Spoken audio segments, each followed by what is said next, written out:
Dans cette vidéo, je vais tenter de vous expliquer en quoi le port du masque chez l'adulte peut impacter le développement chez le tout petit. Alors il y a deux aspects. Le premier aspect, c'est la communication, puisqu'il y a une perte dans la qualité des interactions entre l'adulte et le tout petit. Alors étant moi-même papa depuis quelques mois, je sais à quel point la communication entre l'adulte et le bébé passe par le visage. La lecture des émotions chez le tout petit passe par le visage dans sa globalité et pas seulement que pour une partie. Chez le bébé, encore plus que l'adulte, une émotion se lit puis se décode grâce à l'expression du visage dans sa globalité.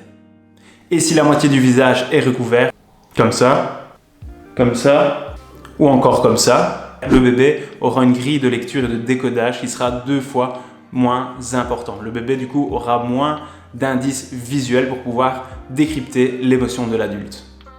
Le bébé se construit dans un espace sécure et le fait de pouvoir sourire au bébé va permettre cette sécurisation qui va lui donner confiance en l'autre personne.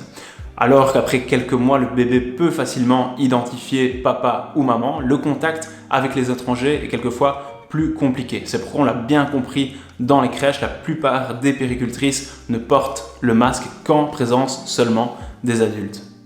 Le deuxième aspect est le langage. Et ce masque peut vraiment être un handicap.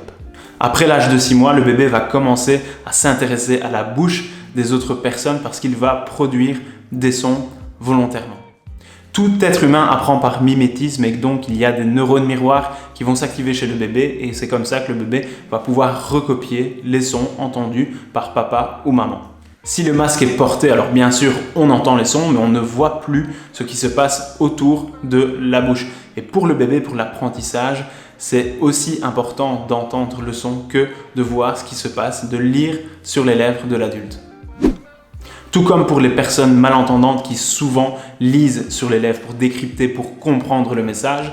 Et donc pour les personnes malentendantes, le masque peut aussi être un handicap. Le bébé va observer les mouvements des lèvres pour pouvoir tenter de reproduire les sons.